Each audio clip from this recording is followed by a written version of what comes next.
Greetings, this is Mr. Pop Culture Phenomenon here, and today I am bringing you guys another podcast.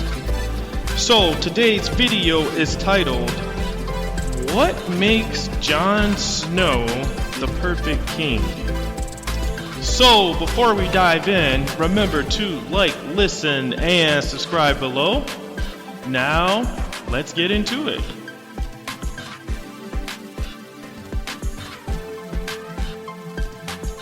So, as you guys are all aware, I am a fan of the TV show Game of Thrones. The TV show has 8 seasons. They're currently streaming right now on HBO, and the series actually finished up a little bit under 2 years ago.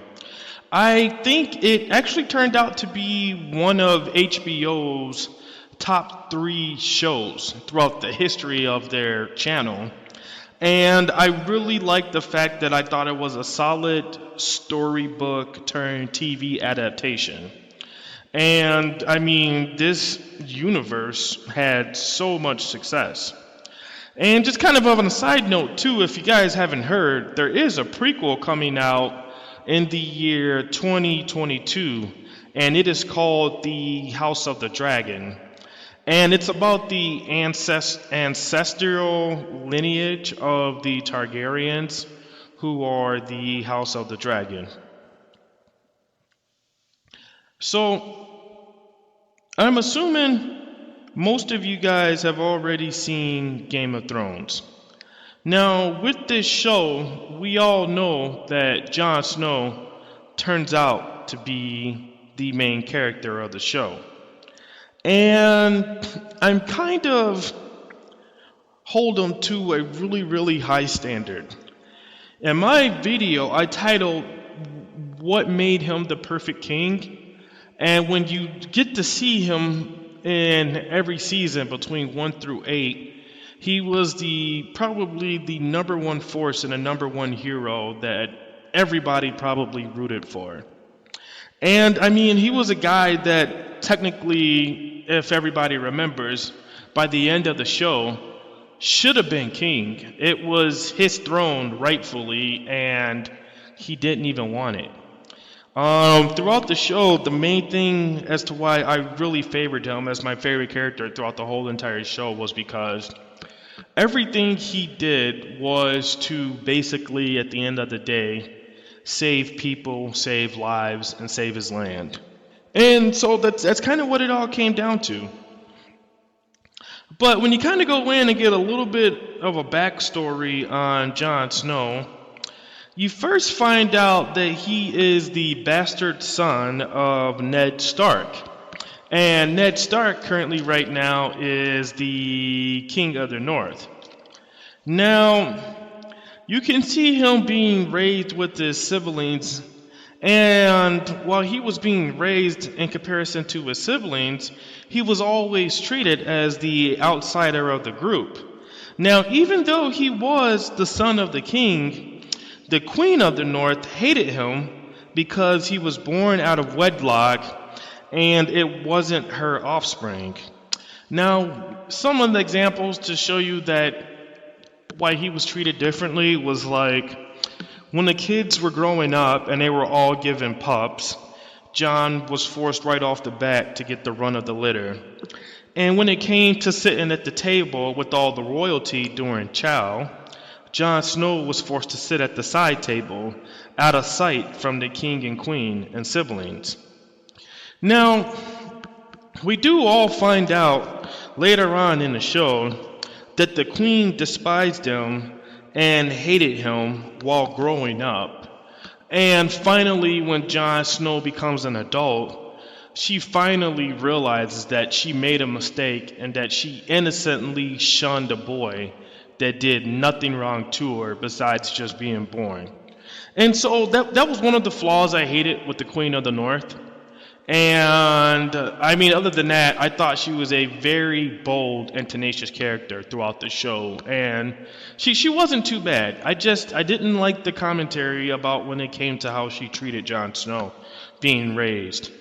But through this adversity, this is what shaped his character.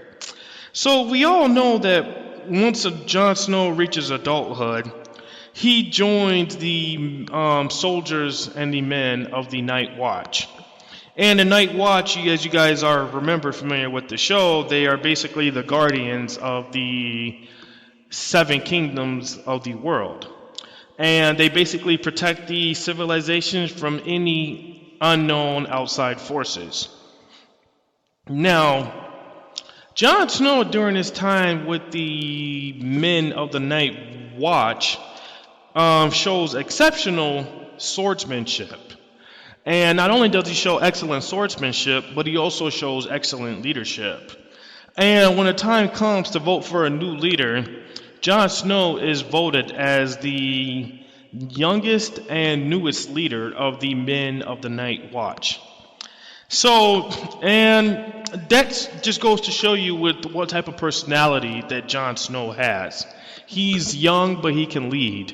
He's ahead of his time. He's always basically like front line of the battle, trying to lead everybody to victory. And so, the number one first thing he did as a leader of the men of the Night's Watch was that he united them with their worst enemy, which was the wildlings who lived on the other side of the wall.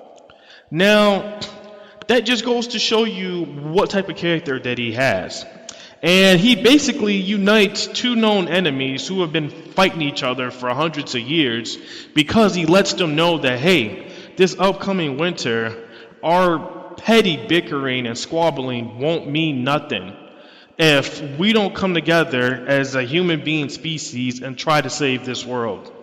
He was like, the freaking, everyone knows that the White Walkers are coming.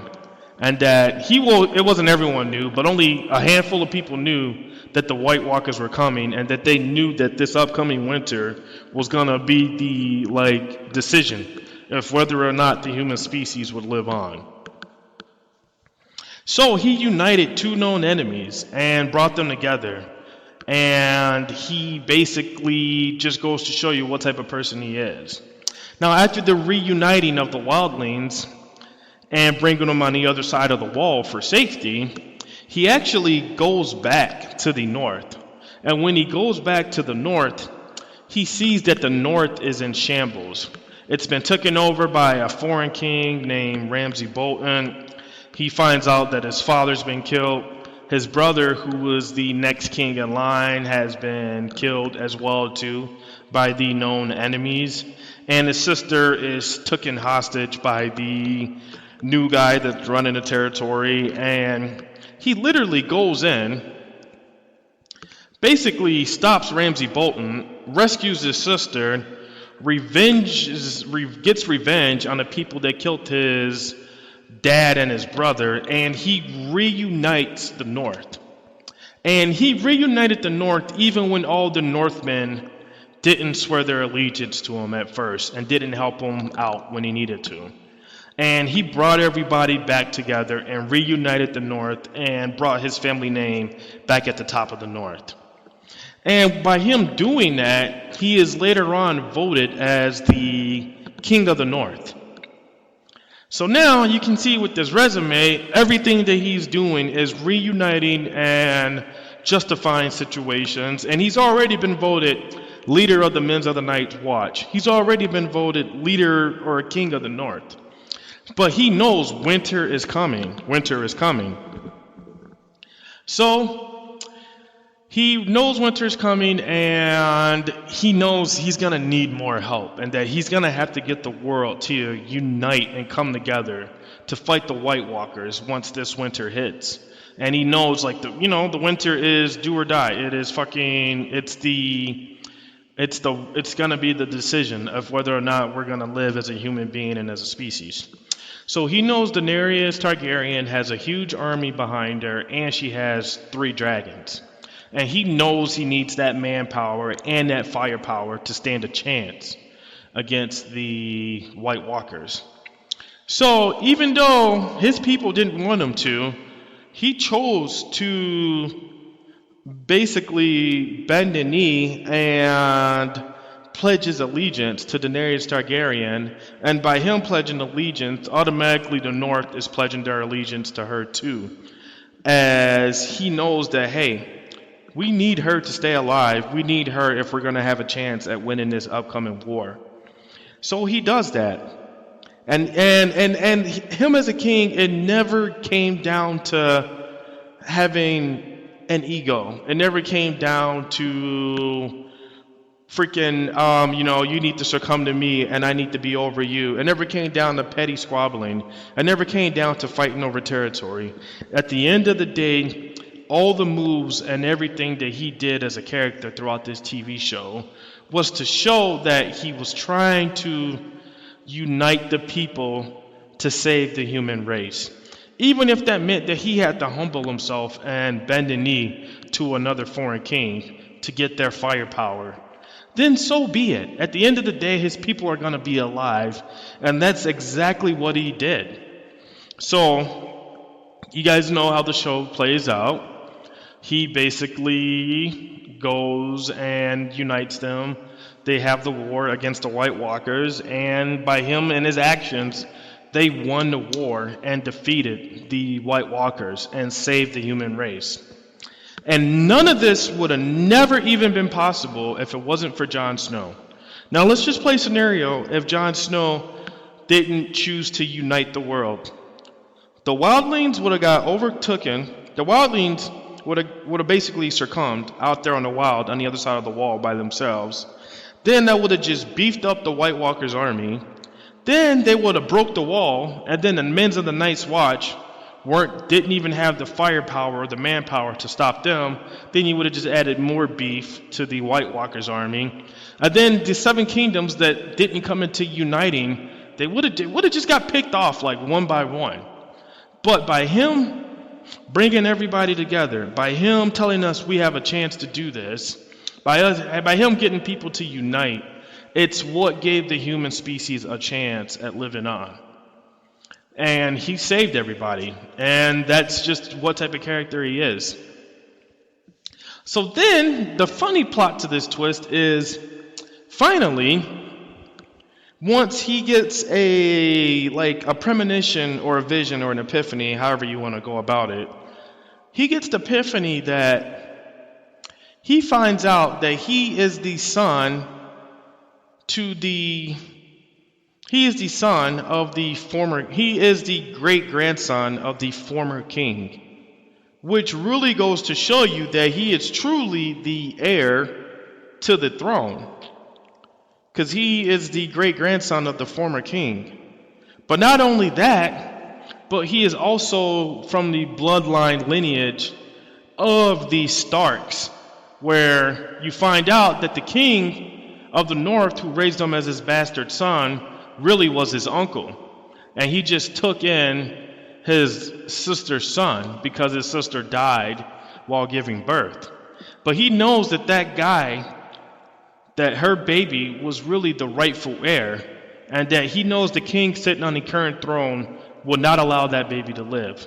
So he chose to raise that baby as a bastard and lie to everybody, when truthfully, he was the heir to the throne.